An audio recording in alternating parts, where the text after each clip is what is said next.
Boa noite, igreja. A paz do Senhor, amém? Amém. Que alegria estarmos aqui. Eu agradeço ao Senhor o privilégio de poder falar do amor dele, de poder falar das maravilhas que o Senhor tem feito nas nossas vidas. Eu agradeço a Deus por esses dias, que têm sido dias de bênção. O Senhor já falou tanto. Eu creio que o Senhor falou muito por todos nós. Desde ontem o Senhor vem ministrando aos nossos corações. Eu fui muito ministrada ontem, hoje pela manhã, nesse culto, e fui muito despertada, fui muito repreendida. E a repreensão que vem do Senhor, ela é bênção, porque a palavra de Deus vai dizer que o Senhor repreende a quem Ele ama. Então, quando Ele nos repreende, é porque Ele nos ama. É porque Ele faz questão de que nós estejamos diante da presença dEle. Porque Ele sabe como é. Ele sabe que a gente não sabe, Ele vê lá na frente. E aí, se você teve a oportunidade de estar conosco durante os 3 cultos, você talvez tenha percebido que nós estamos fazendo um caminho. Não foi algo proposital, mas ontem nós estivemos falando sobre o chamado, sobre o início, né?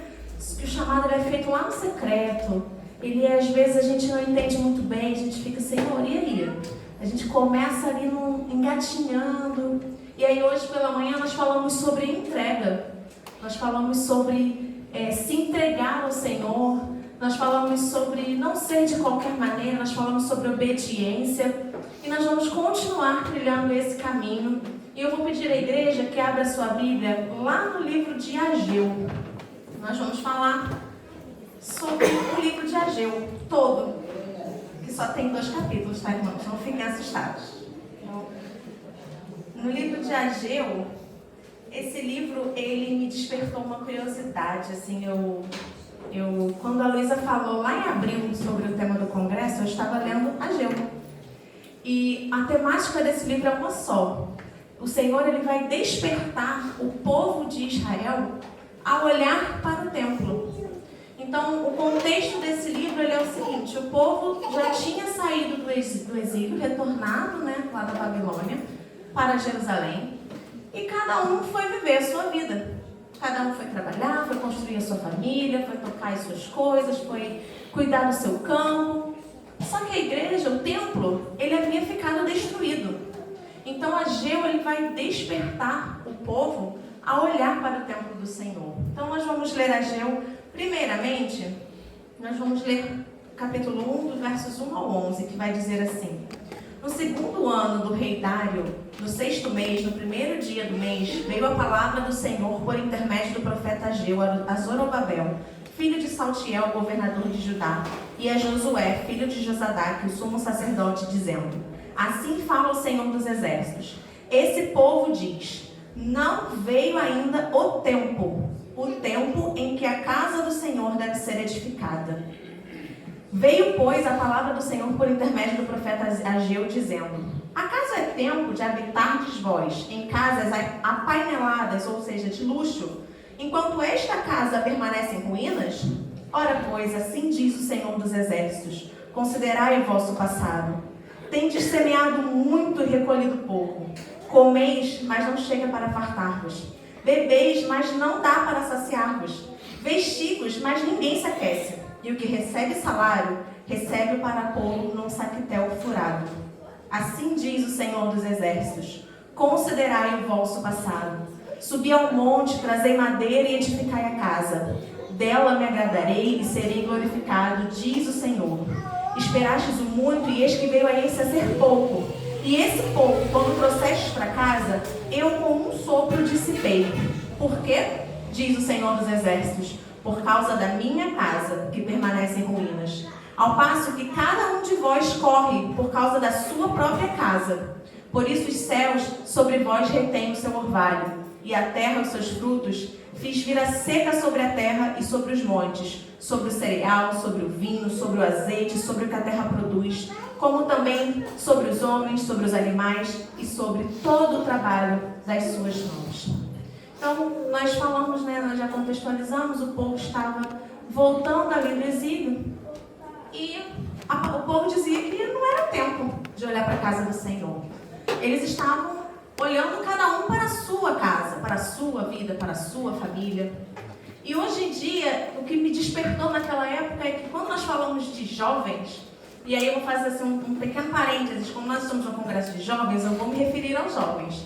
Mas você, jovem, se entenda, se agrupe num grupo aí de 0 até 99 anos. Então, só para eu ficar assim, falar no tema, né? Para os jovens. Mas, principalmente nós que somos jovens, nós temos, eu estava até conversando isso com a Clarinha, nós temos assim a ansiedade de fazer tudo. A época da juventude é a época assim dos planejamentos. Eu quero ser isso, eu quero terminar os meus estudos, e aí eu vou fazer tal faculdade, e aí quando eu terminar a faculdade eu vou trabalhar nessa empresa, eu vou fazer tal pós-graduação, eu vou casar, eu vou ter filho, eu vou comprar meu carro, a minha casa, e a gente vai planejando.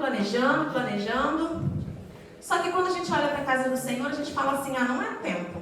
Eu não tenho tempo. Não, eu tenho muita coisa para fazer. Nossa, eu tenho que estudar muito. Não, porque eu tenho que passar para aquele concurso. Aquele concurso vai me dar estabilidade. E aí, quando eu passar para aquele concurso, aí eu vou poder estar na igreja, porque aí eu tenho estabilidade financeira. Não, eu preciso casar e eu preciso organizar minha casa. Não, eu preciso me dedicar à minha casa. Depois que eu casar, aí eu vou fazer. E esse depois a gente vai botando o Senhor sempre ali no final da listinha, quando sobra tempo. Então, na nossa agenda, muitas vezes nós cantamos, eu estou disponível, mas aí eu tenho que abrir a minha agenda. Não estou disponível. Terça não estou disponível. Quarta-feira eu tenho. Quarta não dá. Domingo é dia do Senhor. Domingo você. Poxa, domingo é dia de eu descansar, né? Estudei de segunda a sábado, vou descansar domingo. E o Senhor? Então, nós estamos muitas vezes como aquele povo, que quando é para olhar para a casa do Senhor, nós dizemos que nós não temos tempo. E aí o Senhor ele vai trazer um despertamento àquele povo.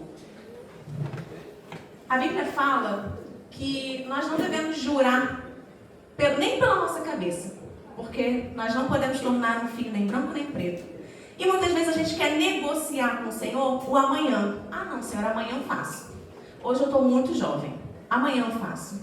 E eu trouxe uma reflexão para mim. Se o Senhor me dissesse assim, você vai viver até os 90 anos. Eu sei que eu vou viver até os 90 anos. Quanto desse tempo você me serviria? Será que você diria assim, eu vou te servir, Senhor, a minha vida inteira?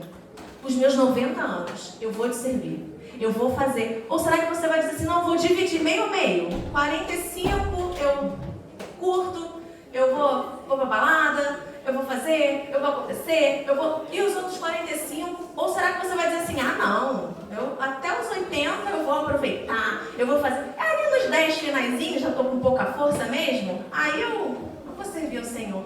Quanto tempo será que nós estaríamos dispostos a nos dar para o Senhor, se nós soubéssemos? Mas a verdade é que nós não sabemos. Muitas vezes nós esperamos a volta do Senhor, mas quem sabe o Senhor ele nos vai nos chamar num tempo diferente da volta do Senhor. Nós não sabemos. E nós estamos negociando com o Senhor um amanhã que nós não temos.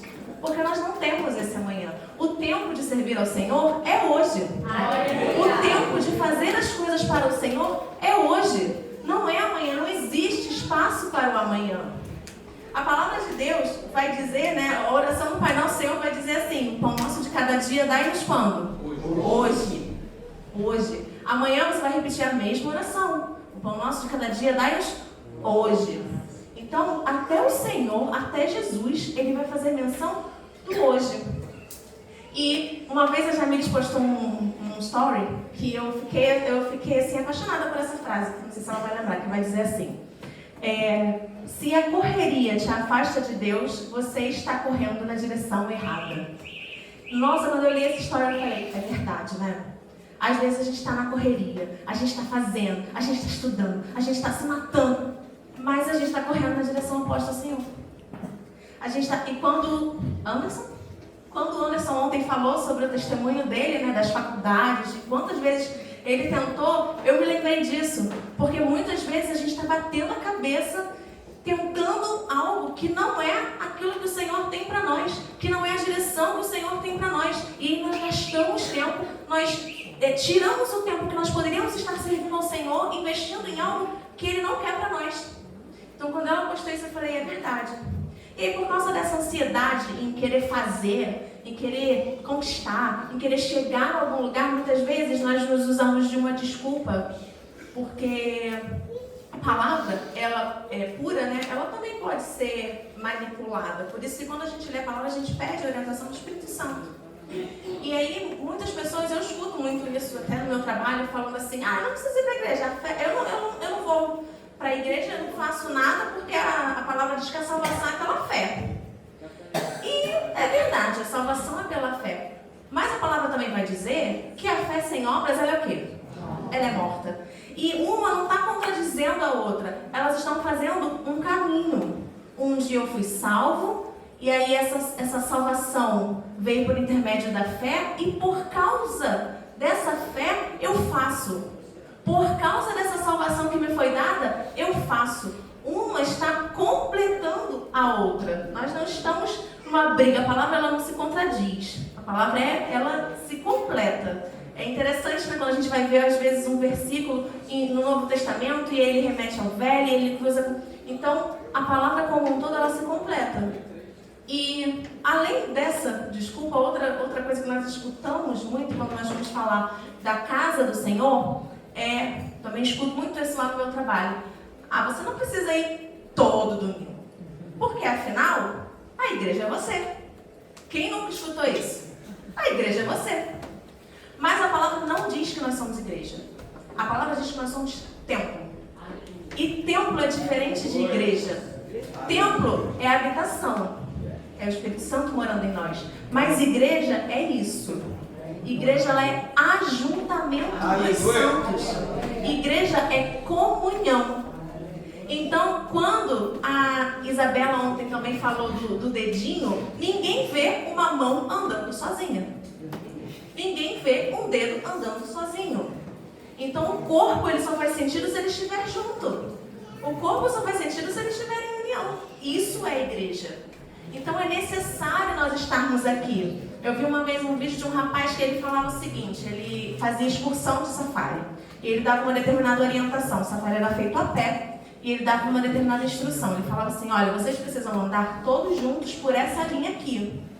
Porque quando o leão de lá, ele está vendo você nessa linha aqui, ele está vendo você como um bando, ele está vendo um monte de gente juntinho. Se você sai dessa linha, você está sozinho. Aí você vira uma presa, você vira um alvo fácil. E com o inimigo não é diferente. Ele está esperando só a gente desgarrar. Ele está esperando a gente dar um passinho para o lado. Ele está esperando só aquele domingo que você não vai. Para começar, para plantar uma sementinha, para dizer assim, tá vendo? Você não foi e não aconteceu nada. Você já não precisa ir no outro domingo. E aí você, tá vendo? Faltou 2 domingos e você continua lendo a Bíblia. Você continua orando, você pode não ir. E a gente vai se distanciando cada vez mais do Senhor e nos tornando uma presa fácil para Ele. Então, ser igreja não é apenas fazer parte do corpo. Ser igreja é exercer a função do corpo. E isso é servir. Porque de nada adianta, todo o nosso corpo ele tem uma função. Tudo que o Senhor colocou tem uma função. Daquelas a quem nós conhecemos e daqueles que também nós não conhecemos. Eu não sei tudo que existe dentro de mim, mas eu tenho certeza que tudo existe por um propósito. Tudo existe para uma função. Então nós, quando nós estamos dentro da igreja, exercendo essa função, exercendo esse serviço, nós estamos em comunhão com o corpo cuja cabeça é o Senhor. Então nós podemos planejar, nós podemos fazer, nós podemos tomar decisão, nós podemos fazer tudo. Mas se a direção não for dada pelo Senhor, se o Senhor não vier em primeiro, nós estamos correndo, e nós não vamos chegar na linha de chegada. E nós cantamos, existe vida eterna. Onde você quer chegar? Será que quando nós chegarmos lá, nós vamos dizer, mas Senhor, eu tenho 3 faculdades. Mas Senhor, eu fiz isso. Mas Senhor, e aí? E a peça de manhã? Né? Mas Senhor, eu era médico, mas eu não queria você assim. Eu queria você dessa forma. Mas eu fiz. E a minha palavra vai dizer isso. Senhor, no teu nome eu fiz. No teu nome eu curei. No teu nome... Mas não era isso que eu esperava de você. Então o direcionamento relacionamento do Senhor, ele é importante. E o versículo 6 de Ageu, ele vai dizer isso. O povo, ele fazia muito. Ele trabalhava, ele corria, mas ele recebia pouco. Por quê? Porque eles não estavam olhando para a casa do Senhor, eles estavam olhando para as suas vidas, para o seu quadradinho ali, né? E é claro que nós não devemos servir ao Senhor de qualquer maneira. Isso também já foi falado, né, pela manhã, o Benjamin falou sobre isso. Nós temos uma forma de servir. Porque quando nós estamos no nosso trabalho, muitas vezes, o nosso chefe nos manda fazer alguma coisa e a gente até não gosta, mas a gente faz.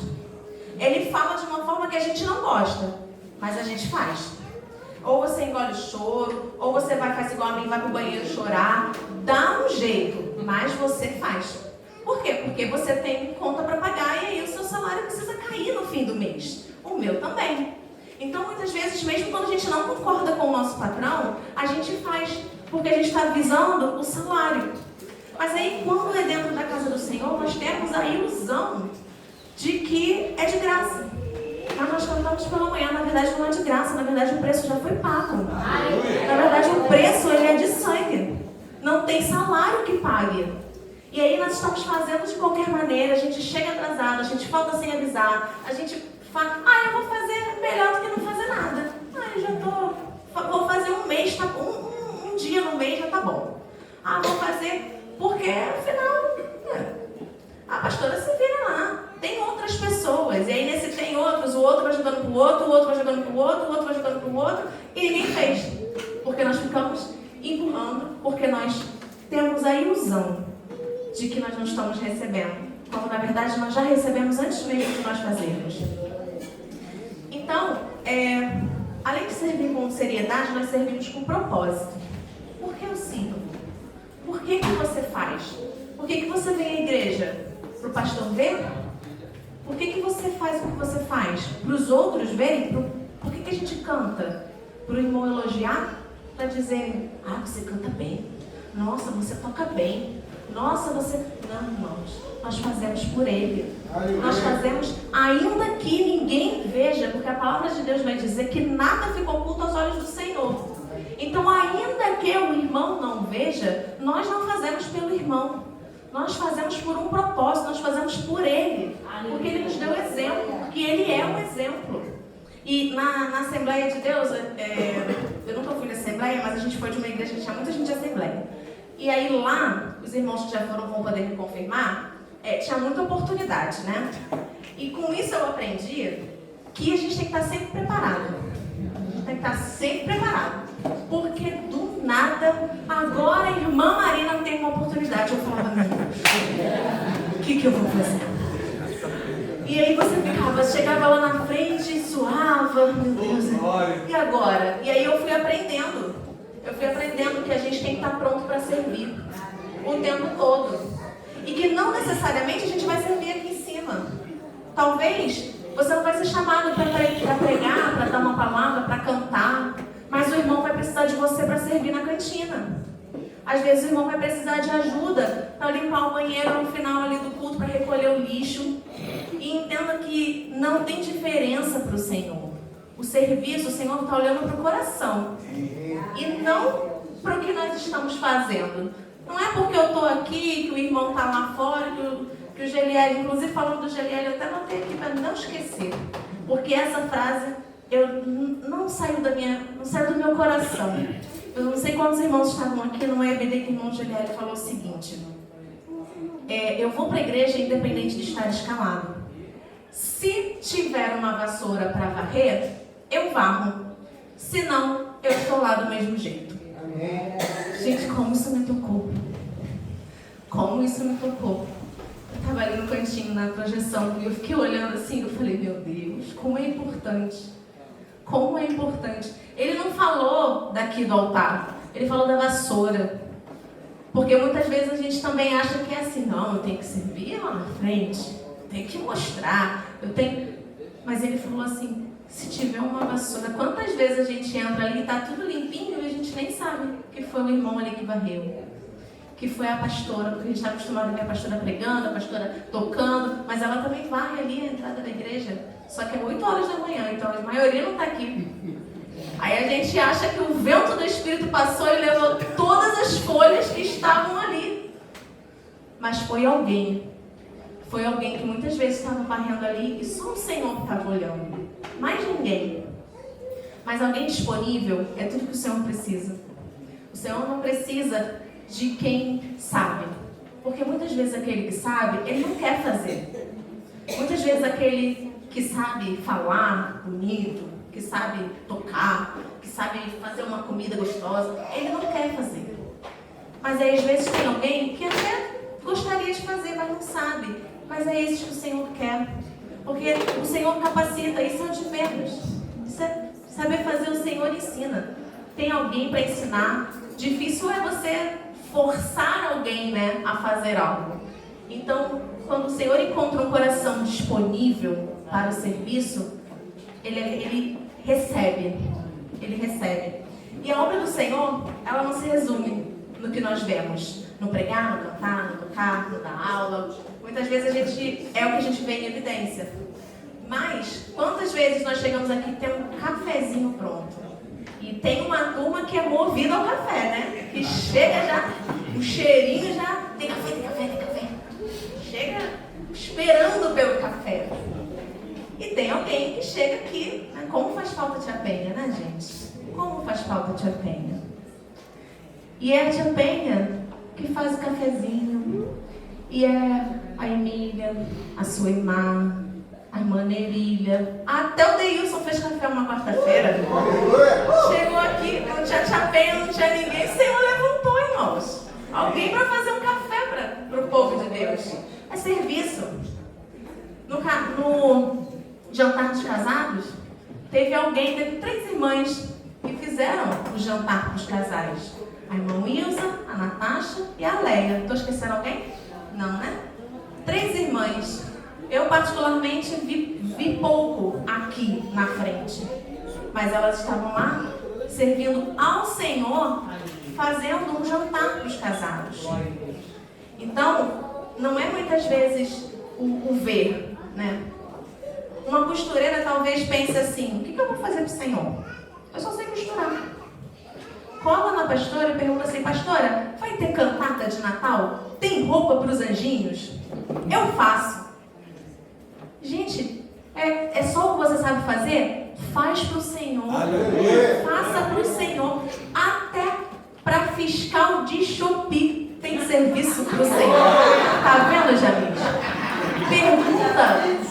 Pergunta para a Angélica como é difícil achar uma lembrancinha. É dia das mães, é dia dos pais, é dia do não sei o quê, é o congresso e a gente fica doido.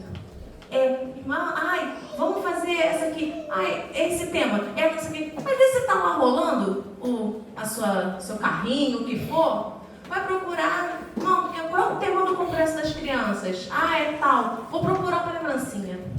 Vou procurar alguma coisa para fazer. Tudo é serviço na casa do Senhor. Tudo é para o reino. Não tem diferença. O Senhor, Ele quer nos usar com o que a gente tem. O Senhor quer nos usar com os dons, com os talentos, com o tempo que nós temos. Se o meu tempo maior é fazendo tal coisa, é cozinhando, o Senhor quer me usar cozinhando. Se é costurando, o Senhor quer me usar costurando. E às vezes nós estamos eu não faço nada porque eu não sei cantar. Eu não faço nada porque eu não sei pregar. Mas tem muita coisa no serviço do Senhor. Tem muita coisa. E eu trouxe 3 motivos para nós servirmos nessa noite. O primeiro motivo é que nós somos cristãos. E cristão é aquele que é imitador de Cristo. E pela manhã nós falamos sobre Filipenses 2. Filipenses 2, versículo 7 diz assim: mas fez a si mesmo de nenhuma reputação, tomando a forma de servo, fazendo-se semelhante aos homens. Então, se eu sou um imitador de Cristo, Ele me deu um exemplo. O Senhor não foi aquele que veio e mandou fazer, Ele fez. Ele fez para que eu e você pudéssemos olhar para Ele e falar assim: o meu Senhor fez, então eu vou fazer também. O meu Senhor me deu exemplo, então eu vou fazer também. A palavra diz, inclusive, ele não tinha nem onde reclinar a cabeça. Nem onde reclinar a cabeça.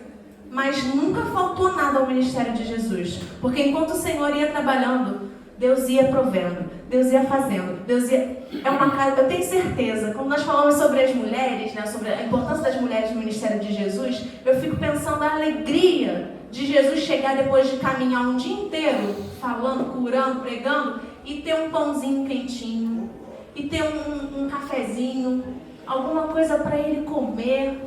E isso não é retratado na Bíblia muitas vezes, mas eu tenho certeza que tirando os 40 dias que Jesus ficou em jejum, ele comia.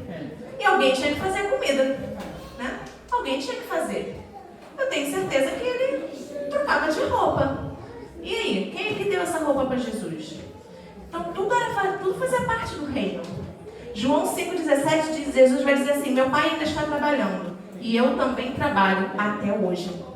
Então ele é exemplo de serviço. E se eu e você somos cristãos, nós temos que fazer também, porque nós estamos imitando a Cristo. A segunda razão pela qual nós podemos servir é porque Deus é recíproco. E eu gosto muito dessa ideia de reciprocidade do Senhor, porque ela não é baseada na barganha. Eu vou fazer para Deus me dar. Não é uma troca. Eu vou fazer para o Senhor fazer por mim. Não. E aí, quando nós somos pais, eu acho interessante que a gente consegue entender, a gente consegue comparar um pouquinho da relação do Senhor conosco através da nossa relação com os nossos filhos. E quando o meu filho faz alguma coisa boa, alguma coisa certa, eu tenho prazer em recompensá-lo. Benjamin falou isso pela manhã. Deus tem prazer em abençoar. Mas ele abençoa também mediante a uma atitude nossa. Porque se o Bruno faz bagunça o dia inteiro, desobedece, aí vai chegar no fim do dia e eu vou dar um doce? Eu vou dar um brinquedo? Tem alguma coisa errada, né? Então, é só uma brincadeira, tá, filha? Ele está me olhando atento. Está me olhando atento. Mas que pai não sente orgulho do seu filho e prazer em recompensá-lo? E com o Senhor é a mesma coisa. O Senhor olha para nós e ele fala assim, poxa, meu filho está se esforçando. Assim, meu filho, olha, ele está empenhado em me agradar, empenhado em me servir. Eu vou abençoar a vida dele. Tem vários versículos na Bíblia que falam dessa reciprocidade do Senhor. 2 Coríntios 9,6 diz assim, isto afirmo, aquele que semeia pouco, pouco também ceifará. O que semeia com fartura, com abundância ceifará. Mateus 7,7, pedi e dar-se-vos-á. Buscai e encontrareis. Batei e abrir-se-vos-á. Tiago 4,8 diz, chegai-vos a Deus, e Ele se chegará a vós. E 1 Samuel 2,30 diz, portanto diz o Senhor Deus de Israel, na verdade, dissera eu que a tua casa e a casa de teus pais andariam diante de mim perpetuamente. Porém agora diz o Senhor, longe de mim tal coisa, porque aos que me honram, honrarei. Porém aos que me desprezam, serão desprezados. Então, a Bíblia ela trata sobre essa reciprocidade. Se achega a Deus, e aí ele vai e se achega. Bate na porta, e a porta é aberta. Então é uma ação, é uma reação mediante a uma ação que foi feita antes. Então é interessante. Então, aí você vai falar, Marina, então eu vou fazer, e aí eu vou ganhar tudo. Eu vou ter tudo. Não, nós não vamos ter tudo. Mas nós vamos ser prósperos. Mas não esse conceito de prosperidade que o mundo oferece. Porque o mundo ele traz uma ideia de prosperidade de que você vai ser rico, de que você vai ter tudo, de que você vai ter uma mansão. E prosperidade ela está muito mais ligada ao que está dentro de nós do que ao que está fora. Porque prosperidade muitas vezes não é você ter um carro zero. Nada contra. A gente também quer comprar o nosso. Mas prosperidade é eu pegar o meu Clio, botar 2 famílias, né, a minha e dos meus pais, ir no mercado e fazer uma compra de mês, botar 2 compras de mês naquela mala do Clio. É o meu carro, leva a gente para passear, leva a gente, traz a gente para a igreja, quando dá até uma carona. Não fica na oficina toda hora, não quebra toda hora. Isso é prosperidade. Isso não está ligado ao fato do meu carro, do ano do meu carro. Não, isso é prosperidade. Poxa, você olhar e falar assim, eu não como carne, eu posso não comer um salmão, um camarão, uma picanha, todos os dias. Beleza, mas quando você senta na sua mesa para comer o seu franguinho, o seu ovo, quem é que está em volta dela? É a sua família? Isso é prosperidade. Quando você tem a sua família em volta da sua mesa para comer, seja o que for, isso é prosperidade. Então, é isso que o Senhor quer nos oferecer. É uma vida de tranquilidade, é uma vida de calma. A palavra do Senhor vai dizer lá no Salmo 127, 2, é assim: é inútil que madrugueis, que tarde repouseis e comais o pão das dores. Aos seus amados ele dá enquanto dormem. A pastora falou isso também alguns domingos atrás, nós falamos sobre isso. E é claro que o Senhor não está dizendo que a gente não tem que trabalhar, porque Provérbios também vai dizer, olha lá a formiga, preguiçoso. Então ele está dizendo, trabalha, faz a sua parte. Mas o que ele também está querendo dizer para nós é assim, descansa. Eu sei que o seu aluguel vai vencer. Eu sei que o arroz está acabando na despensa.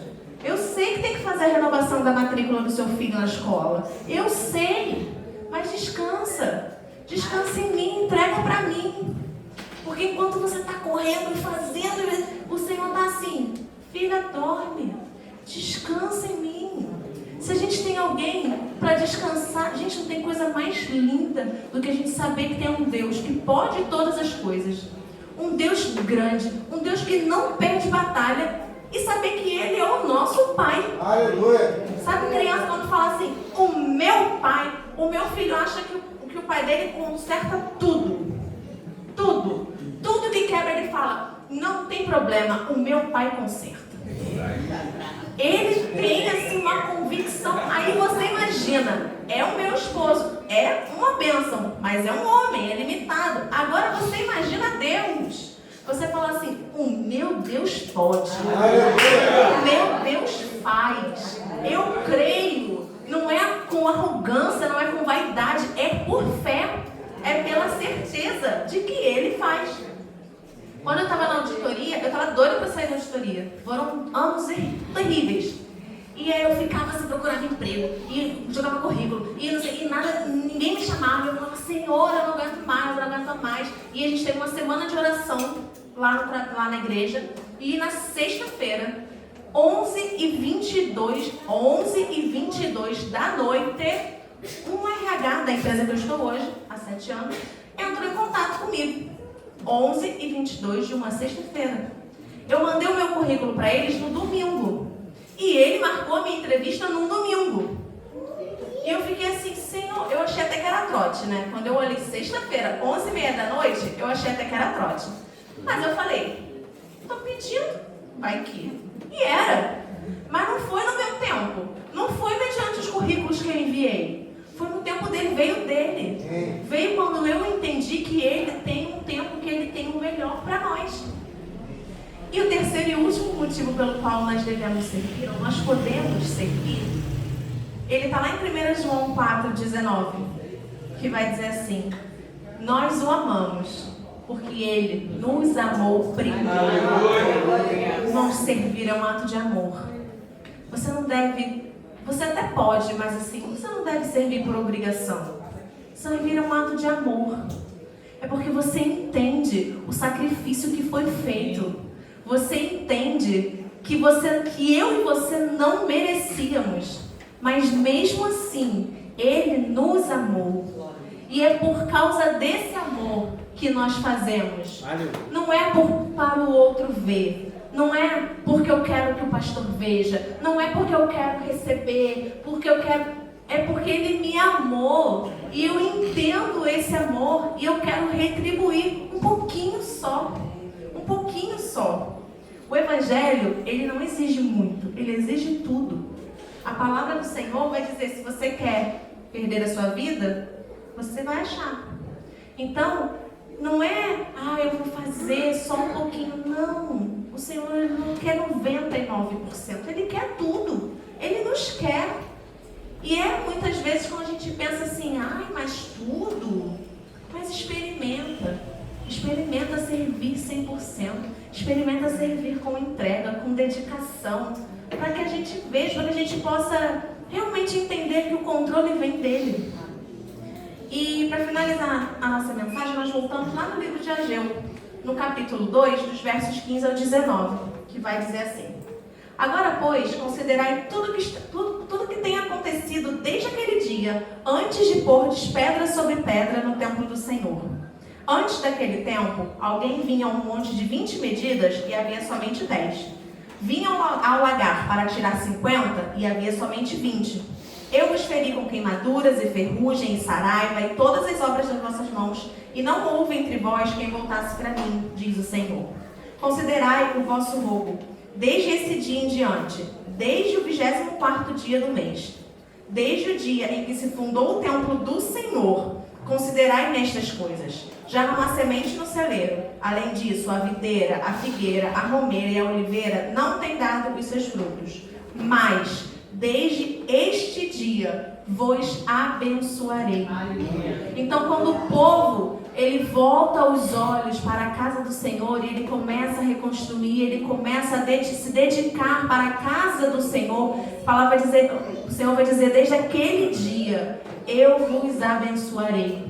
Porque o nosso coração, o coração do povo, se voltou para o Senhor. E durante esses dias, o Senhor ele está nos convidando a voltar para Ele, a se voltar para o serviço dEle, para a casa dEle. Clarinha, volta para mim aquele slide. Eu separei alguns pequenos trechos de músicas que nós cantamos durante esses 3 dias. Começa em mim, Senhor. Eu estou ao seu dispor. Faça em mim o teu querer. Quando fizer algo nessa geração, não faça sem mim. Basta ouvir a sua voz para mudar a minha rota. Não temerei, eu vou contigo em qualquer lugar. Mais do que tu podes fazer, só quero a ti. Senhor, eu sei que eu posso ir mais além. Me usa, Espírito Santo, e enche o meu coração de coragem para mudar a minha geração. Aleluia. São músicas que nós cantamos durante esses 3 cultos. Mas será que elas têm sido só louvores? Será que elas têm sido palavras que nós cantamos, seja daí do banco, seja daqui do altar? Ou será que nós estamos realmente desejando isso para nós? Nós vamos louvar uma canção que diz: e eu entrego tudo a ti. Tudo. Não é uma parte, é tudo. E eu te convido a realmente adorar conosco e se entregar 100% ao Senhor nessa noite.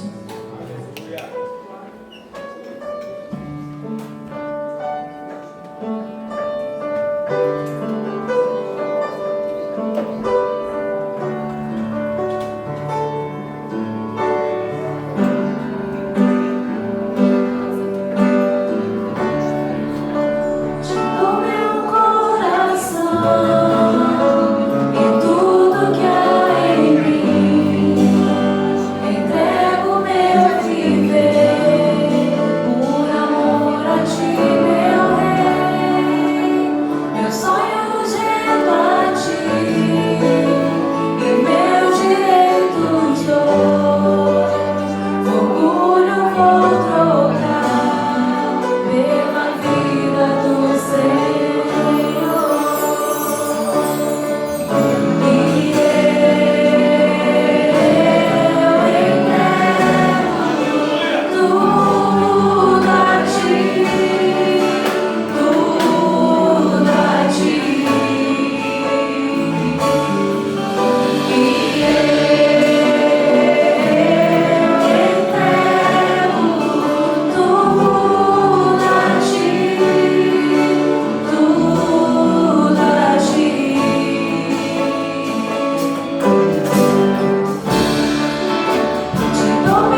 esse Senhor.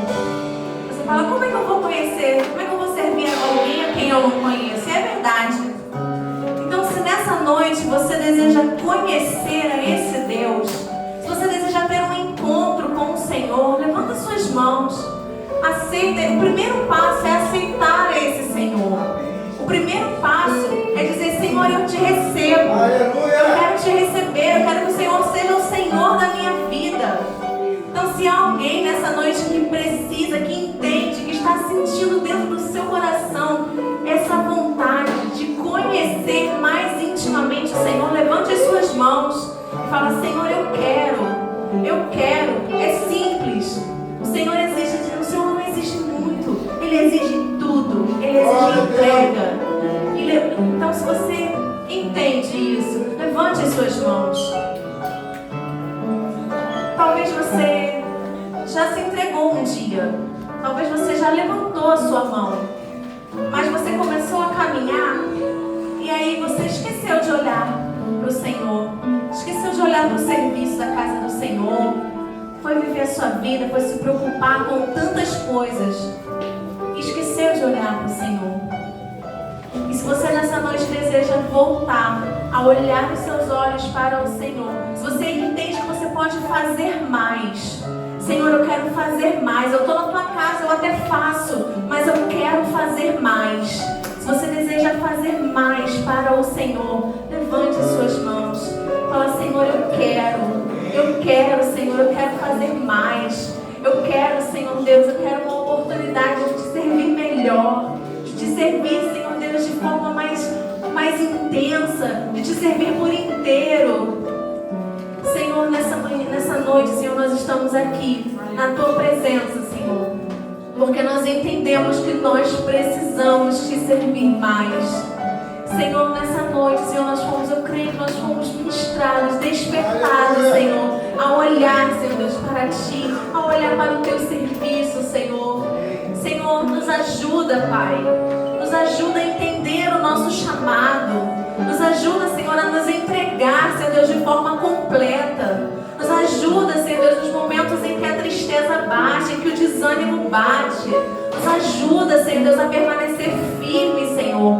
Queremos, Senhor Deus, continuar. Queremos chegar na glória, Senhor, apresentar as nossas mãos e falar, Senhor, está aqui o meu serviço, Senhor. Senhor, muitas vezes, Senhor Deus, nós desanimamos. Muitas vezes, Senhor Deus, nós nos cansamos. Mas, Senhor, renova as nossas forças. Senhor, nos faz entender, Senhor, para onde iremos nós, Senhor. Só o Senhor tem as palavras de vida eterna, Pai.